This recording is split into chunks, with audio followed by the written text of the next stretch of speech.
Delhi NCR में हवा जहरीली होती जा रही है और वायु प्रदूषण की वजह से लोगों का जीना मुहाल हो गया है। इस बीच दिल्ली में वायु प्रदूषण से निपटने को लेकर सुप्रीम कोर्ट में आज सुनवाई हुई। सुनवाई के दौरान सुप्रीम कोर्ट ने केंद्र और दिल्ली सरकार को फटकार भी लगाई। इसके अलावा सरकारों ने वायु प्रदूषण से निपटने के लिए अपने अपने सुझाव दिए। क्या कुछ हुआ सुनवाई के दौरान, देखेंगे खास रिपोर्ट। दिल्ली में बढ़े प्रदूषण से लोगों का सांस लेना तक मुश्किल हो रहा है।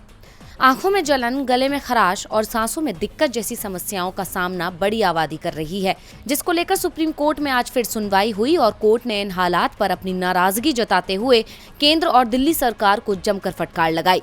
बता दें कि पिछली सुनवाई के दौरान कोर्ट ने प्रदूषण से निपटने के लिए लॉकडाउन लगाने का सुझाव भी दिया था, जिस पर आज दिल्ली सरकार ने अपनी बात रखते हुए कहा कि हम दिल्ली में वायु प्रदूषण को थामने के लिए कंप्लीट लॉकडाउन लगाने को तैयार हैं, लेकिन अगर दिल्ली के अलावा अन्य राज्यों के आसपास के शहरों में भी इस तरह का लॉकडाउन लगे तो प्रदूषण से निपटा जा सकता है। वहीं केंद्र ने दिल्ली में बढ़े प्रदूषण के लिए पराली को बड़ी वजह मानने से इनकार किया है। यही नहीं, केंद्र सरकार ने शीर्ष अदालत में प्रदूषण से निपटने के लिए 3 सुझाव भी दिए।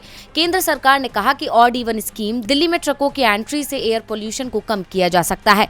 यही नहीं, सरकार ने कहा कि अगर इससे भी समस्या खत्म नहीं होती है तो फिर अगला विकल्प लॉकडाउन भी हो सकता है। दोनों सरकारों की दलीलों और सुझावों को सुनने के बाद कोर्ट ने मंगलवार को यानी कल केंद्र सरकार को दिल्ली एनसीआर में वायु प्रदूषण से निपटने के लिए निर्माण, गैर जरूरी परिवहन, बिजली संयंत्र को रोकने के लिए घर से काम लागू करने जैसे मुद्दों पर एक इमरजेंसी बैठक बुलाने का निर्देश दिया है। इसके बाद सुप्रीम कोर्ट ने मामले को 17 नवंबर तक के लिए स्थगित कर दिया है। इससे पहले सुप्रीम कोर्ट ने केंद्र सरकार को एनसीआर से जुड़े राज्य सरकारों को अपने कर्मचारियों के लिए वर्क फ्रॉम होम पर विचार करने को कहा। इतना ही नहीं, सुप्रीम कोर्ट ने केंद्र द्वारा कल होने वाली इमरजेंसी बैठक में पंजाब, उत्तर प्रदेश, हरियाणा के मुख्य सचिवों को भी उपस्थित रहने को कहा है।